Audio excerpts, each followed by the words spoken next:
Ladies and gentlemen, a very good evening. Starting today, News Night is going to bring to you the unfiltered truth. These are tangible facts and thought-provoking perspectives that actually matter. What we do on the show is that we will unpack big issues shaping India and our world.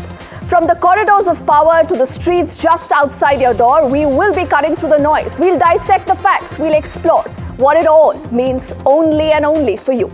This is News Night, where the headlines meet the hard questions.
So the world is in a turmoil, sliding fast into chaos and uncertainty.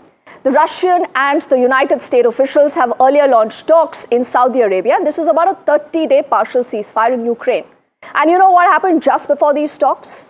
Ukraine has claimed that Russia launched a barrage of drones that has killed at least 7 people.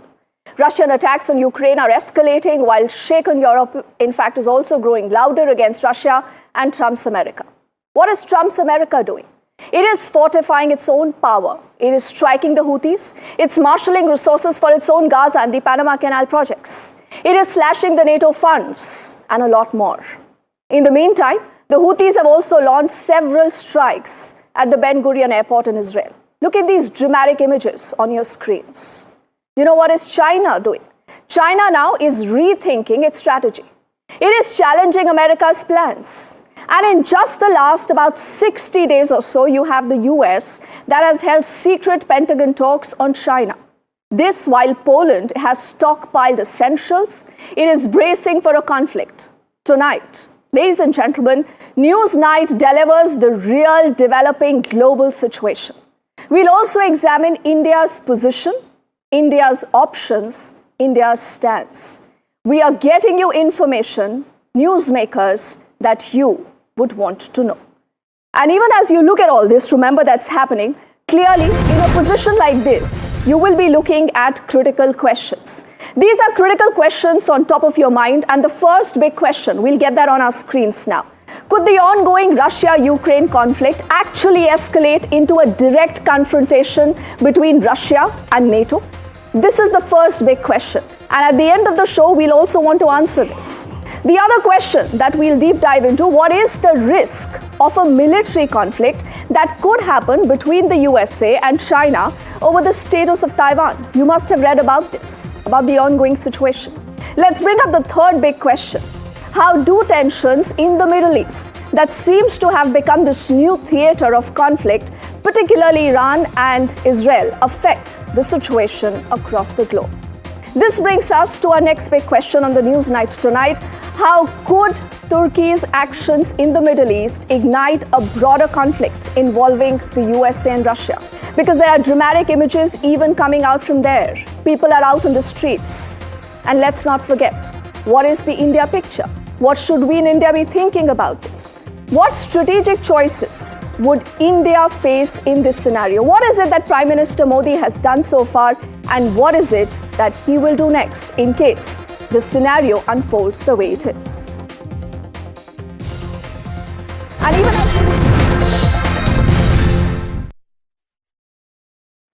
to decode what is happening on the big picture. So what we'll do before we deep dive into the entire issue is that we'll show you a world map. This world map will help you understand where we are standing globally.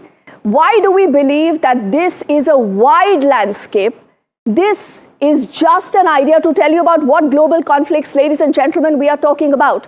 You're well aware of what's been happening between Russia and Ukraine. We'll bring in our next slide that will tell you more of how this entire theater of conflict has been expanding to China and Taiwan. You also do know that China has been wanting to gain control over Taiwan, something that the USA has already gotten worried. Then all is obviously not well between North Korea and South Korea. This is a real situation there, possibly also getting out of hand. And then let's not forget the Middle East. The Middle East could again be that new theater that you must keep your eyes focused on. When you talk of Lebanon, Israel, Gaza, and this is also where we have seen a lot of action in the last many weeks.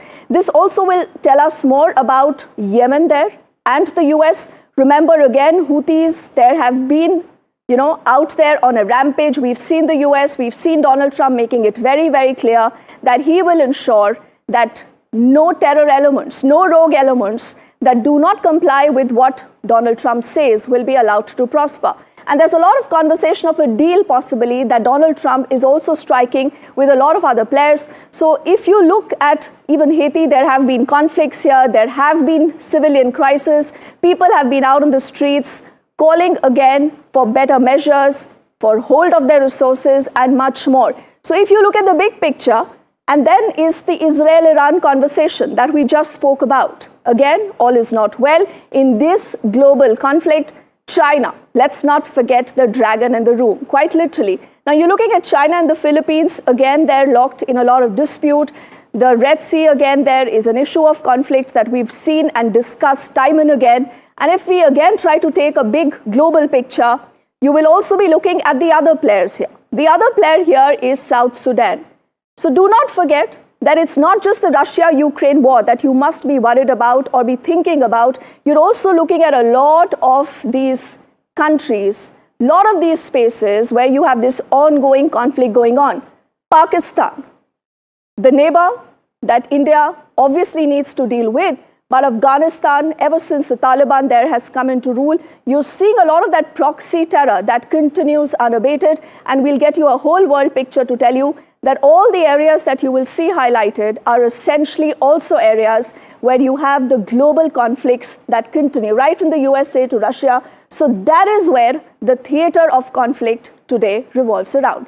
But if you wonder, is this the only issue that should bother us? What we'll try to do now is to rewind into history. Because when you go back into history, you realize that there are a lot of lessons. There are a lot of patterns that we will be thinking about, and those patterns will go up here. These are lessons that one can learn and infer from what's happened during World War I and World War II. Now, during the World War I, that is 1914 to 1918, is where you had the powder keg model. What was the trigger? Why did the World War I even happen? The real trigger there was the assassination of the Archduke Franz Ferdinand in 1914. But, ladies and gentlemen, the people say the real fuel was a web of a lot of alliances that started turning into a mess, that started turning against each other. So what is the parallel? Why should we be talking about what happened during the World War I? The parallel today is that there are still a lot of those alliances that exist, that you see largely stabilized in the world over, where it's about the NATO and the Russia ties with China, the informal blocs in the Middle East. So you still have a lot of these parallels that could be drawn, and that is why, if you look at history, you possibly can understand where is the world going ahead. Let's fast forward to World War II. During 1939 to 45 is where essentially this was the ideological clash, the fight for the ideologies. What was the trigger for the Second World War? You had Germany's invasion of Poland, Hitler's expansionism, something I'm sure that a lot of you are already aware about. History books are replete with such references to Japan's imperial ambitions, something that triggered the Second World War. What is the parallel today is again something that you see on your screens. There is inequality, not just economic, but on a lot of other fronts, to sanctions. That has led to some kind of resentment and also China's push to reclaim Taiwan. So this is why, if you look at what really has happened during both World War I and World War II, what are we looking at? What does the future hold for us? Clearly, when you look at all these details, I want to also think about what possibly could happen in today's day and time. Today's day and time, when we are here in India, bringing you this broadcast, what has Prime Minister Modi said? Because the Prime Minister said India is not neutral. For the longest time, what was the biggest blame that was pinned on India? That India is neutral. India can't take a stand. But Narendra Modi said, no, we are not neutral. We stand for peace. And peace, he said, is our stand. So what really are the strengths vis-a-vis India, vis-a-vis New Delhi, vis-a-vis Narendra Modi? Let's bring that up for you. How will India navigate this entire crisis, this theater of conflict that you see around you? There are essentially three things that we believe will largely be defining and redefining the India story. The first is diplomacy. And you've seen the Prime Minister stressing on diplomacy instead of the use of any kind of force. Do remember, India is never the aggressor. India is not belligerent. Then there is a lot of strategic autonomy. So India believes in not non-alignment, but this is a strategic autonomy where you keep your interests above anything else, and that is how you decide your foreign policy. To leveraging the global growing influence that India today has. Let's not forget, you've seen the Prime Minister always going that extra mile to ensure that he is able to connect with a lot of those world leaders. So how exactly has India been dealing with this situation is also something that is of interest to us. When it comes to Narendra Modi, now Narendra Modi has always engaged with the world leaders directly. Whether this is Trump, whether this is Putin, you've seen the Prime Minister reaching out to all these leaders and time and again saying that this is not the time for war. Also, promoting a multilateral dialogue. New Delhi again has maintained that dialogue is the only way forward. And being, having good relationship with a lot of these big powers helps you establish a multilateral dialogue, something that is needed in today's day and time, to balancing strategic relationships with major powers. Now, these are major powers like Russia, these are major powers like China, these are major powers also like the USA. So, ladies and gentlemen, it is a fascinating but a very, very important situation that we have decided to deep dive. And I think for every story to be complete, you must have some very spirited and meaningful conversations. And to join us on this edition of the News Night as we premiere tonight, let me say good evening to Mr. T.S. Tirumurthy, who's been the former ambassador of India to the United Nations. He's also a former secretary of the Government of India.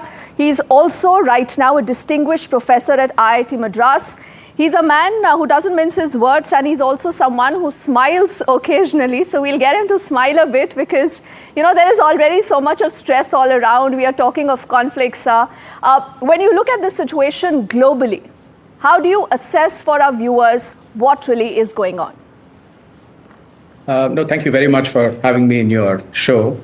I think what we are looking at is actually a disintegration of what the West usually refers to as the liberal world order.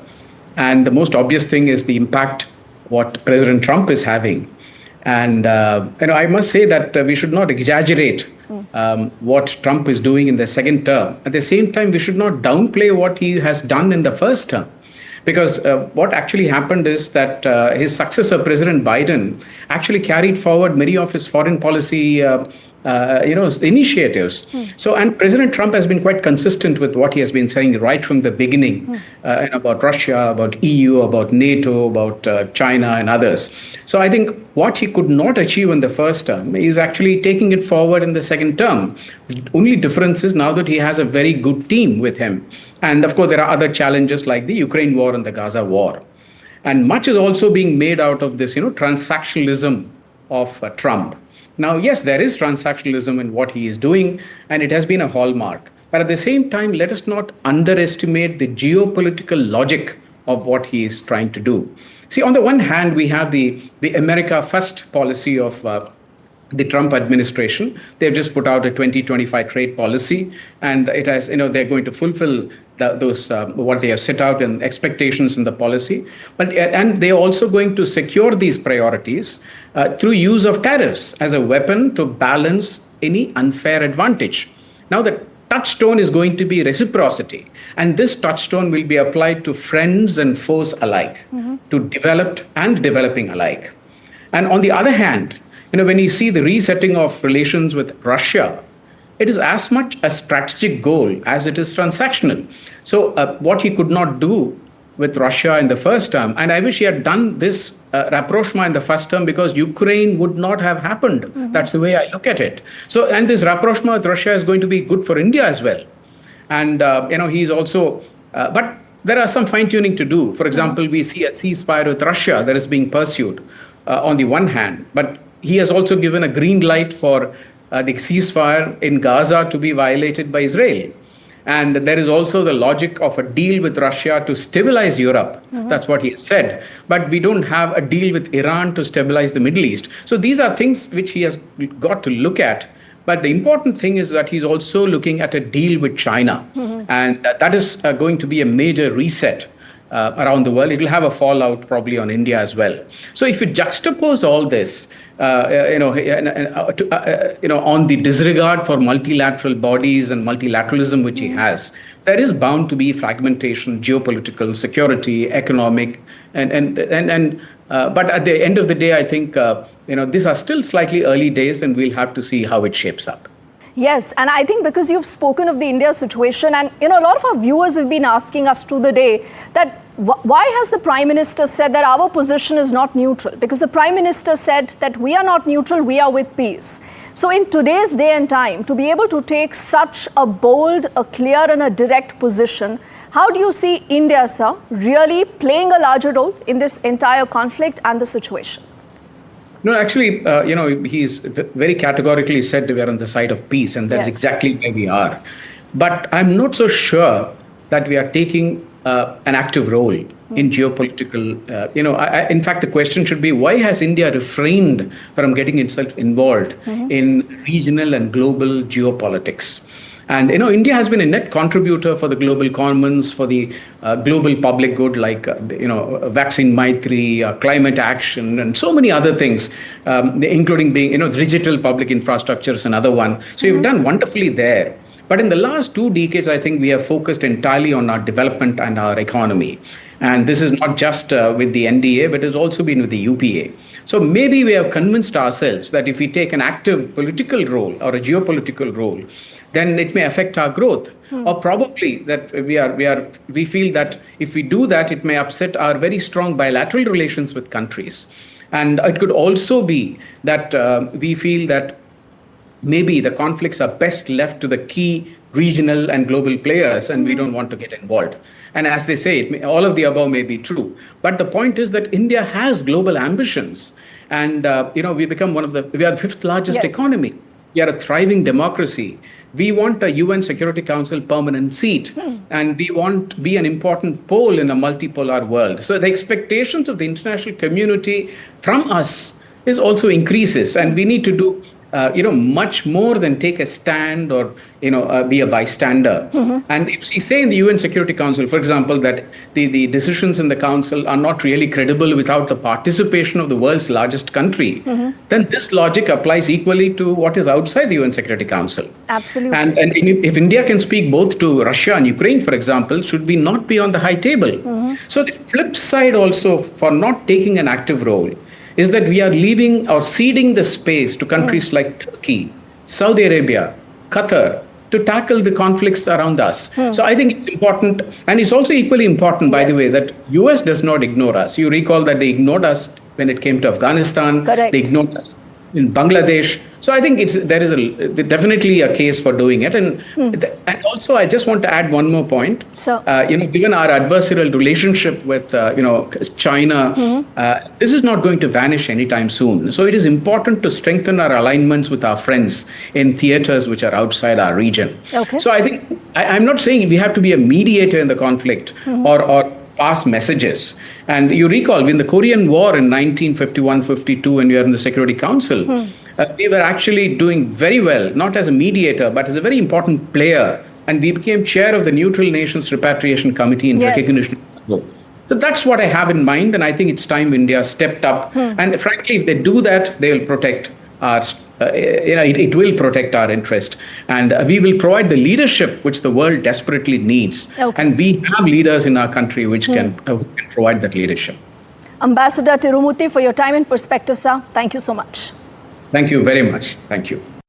But what really remember is the Trump plan. Does Trump even have a plan, is what a lot of people have been asking. And then what is New Delhi really going to be doing? So we'll push those two questions ahead, questions that have been sent by a lot of our viewers. We have Harsh V. Pant joining us, who's, remember, a professor. He's also the vice president at the Studies and the Foreign Policy at Observer Research Foundation. Harsh, it's always a pleasure to have you on the show. You're making a debut on the Newsnight. Now tell me something, Harsh. When you look across the world today, there are so many theaters of conflict. How many such theaters should worry us? I think, Deepthi, all, we live in such an interconnected world that all theaters are in some ways interconnected also. And we have seen how, for example, in one theater, there is conflict, if there is crisis, it subsequently impacts other theaters. But I think by and large, what we are witnessing today in the world is two major theaters which are kind of at the center of attraction.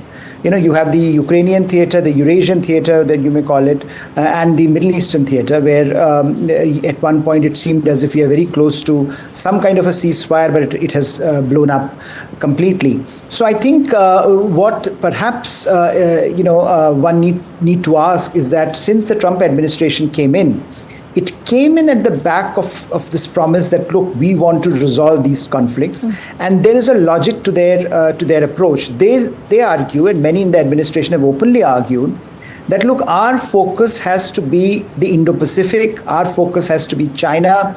That's the theater that matters in the long term. Strategically, that's where a new power is rising, that is challenging America, and the center of gravity of global politics, of global economics, has shifted to the Indo-Pacific. So unless America dominates the Indo-Pacific, unless America manages the balance of power transition going on there, many of these conflicts that are happening elsewhere would not matter. So therefore they have to be resolved. So you heard, for example, Elbridge Colby, who is going to join the Defense Department, U.S. Department of Defense.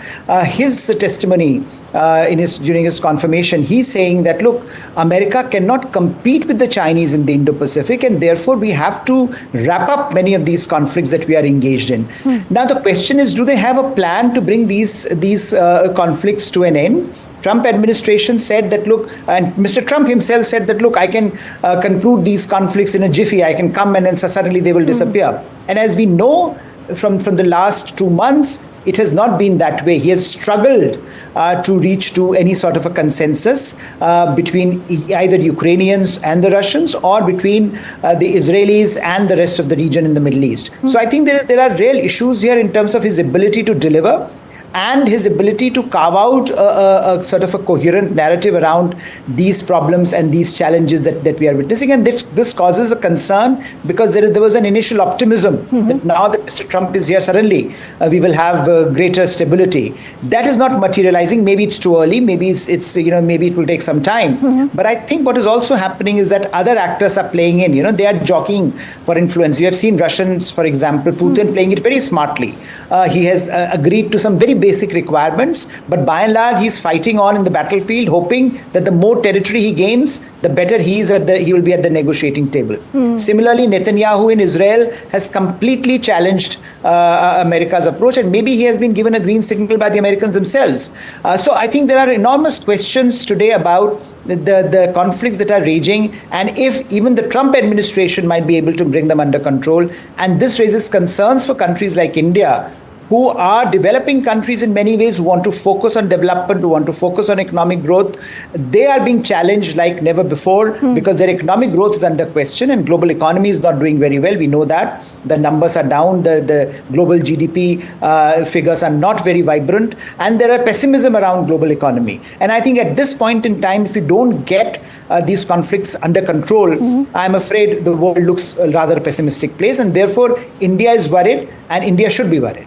Okay, now, Harsh, I just want you to push that India point ahead, not just telling us what India can do, India being, the way it is, it has been largely neutral. But, Ambassador Tirumurti was also talking to us a little while earlier, Harsh, and he was of the opinion that India can do far more. Is that also how you concur with that, or you have a different take? Is India doing enough right now? I think, India is certainly doing a lot more than many perhaps give it credit for. You would recall Mr. Modi, Prime Minister Modi was the first global leader to sit with President Putin and openly say that this is not the time for war. Openly acknowledging that while we may have strong ties with Russia, we also believe that peace is the most important requirement. Similarly, India has told Ukrainians that a political negotiation is needed much before any other country. Even the Americans, particularly the Americans, came to this conclusion. India was already pushing this argument. So I think in its own way, by mobilizing global public opinion, by being at the heart of this global South, India has done more in this regard than, say, the Chinese. Chinese have been completely quiet. And here is a country that wants to take the place of America. Here is a country that looks itself as the emerging hegemon. Here is a country that often says that they speak for the global South. But when it was the global South that was being hurt because of food, fuel, fertilizer crisis, because of the Ukraine war, it was India that spoke up. India's G20 agenda was at the heart of, brought all of these issues together. So I think in some ways India has done a lot. Maybe India can do more here. But I think the challenge here is that we have some very difficult relationships to cater to. We have a relationship with Russia, we have a relationship with the West, we have to balance them. We have a relationship with Israel, we have a relationship with the Gulf, with the Arab states in the Gulf, with the Palestinians. We have to balance them.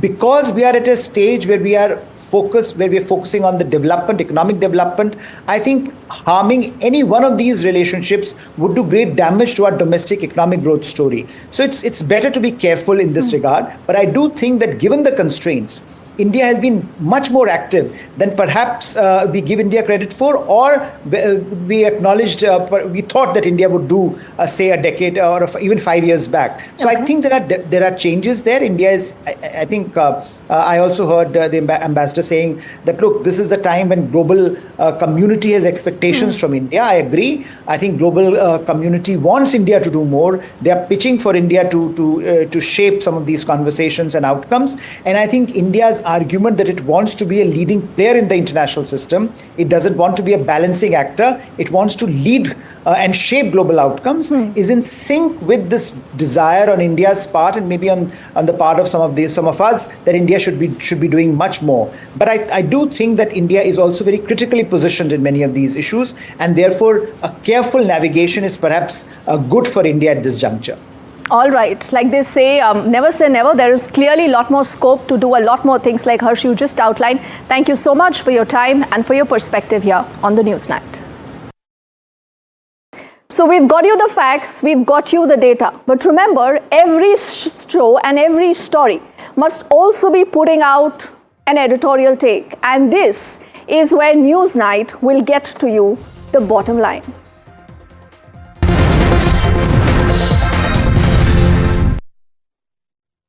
So what is very clear, ladies and gentlemen, is that the world does stand at a precarious crossroad. There are tensions simmering amongst major powers. Let's talk of the key players. We are talking of Donald Trump. Donald Trump, when you think of Donald Trump, now Trump's unpredictability. This is a double-edged sword. Donald Trump's approach, remember, to foreign policy could either diffuse or just ignite global tensions. We do not know. Let's get the next player on our screens. We are talking of Vladimir Putin. Now, Putin's aggression, the spark for escalation that you see when it comes to Russia. Now, Vladimir Putin is the wild card most likely to spark a broader conflict. Viewing NATO and the West as existential threats, he's already shown his willingness to use force in Ukraine. And we shouldn't be surprised. Let's talk of China here. Because China's ambitions, again, is something that you cannot miss. A very, very calculated power play when it comes to China under Xi Jinping is playing a longer game. Because they know that they need to survive to fight this long game. Now, Xi Jinping, remember, benefits from global trade, but he also wants China to dominate Asia, actually to be able to counter the US influence. Let's not forget Europe. Because Europe right now people say is the most vulnerable. It's caught in this crossfire, and Europe is the battleground where tensions could actually explode. The war in Ukraine, don't forget, has already drawn in support from across the continent. And there are countries like Poland and the Baltics that are literally ramping up defenses against Russia, which is the other most critical factor we have spoken about. That is Narendra Modi's role. That is the Bharat's role, India's role. Now, the diplomatic bridge that India's Narendra Modi could be the key to preventing a catastrophe. With India's strategic autonomy, Narendra Modi, remember, maintains ties with both the West and Russia, as seen in a lot of these visits that he's undertaken to Moscow and Kiev. So what is the verdict? Because bottom line, and the show is also about a verdict. The verdict says that this is a real threat, though it is not inevitable. If there are missteps, ladies and gentlemen, in Ukraine, the Indo-Pacific, or just beyond, what that could do is trigger a cascade of escalation. Yet, it is not a foregone conclusion. Now, Narendra Modi's diplomatic balancing act does offer a glimmer of hope, potentially cooling tensions if he can navigate India's own interest, keeping Bharat first. The world's fate then hinges on diplomacy and restraint, because with this absolutely crazy volatile mix, one wrong move could actually light the fuse. But we here at Newsnight will keep you up to speed. Thank you so much for watching. Good night.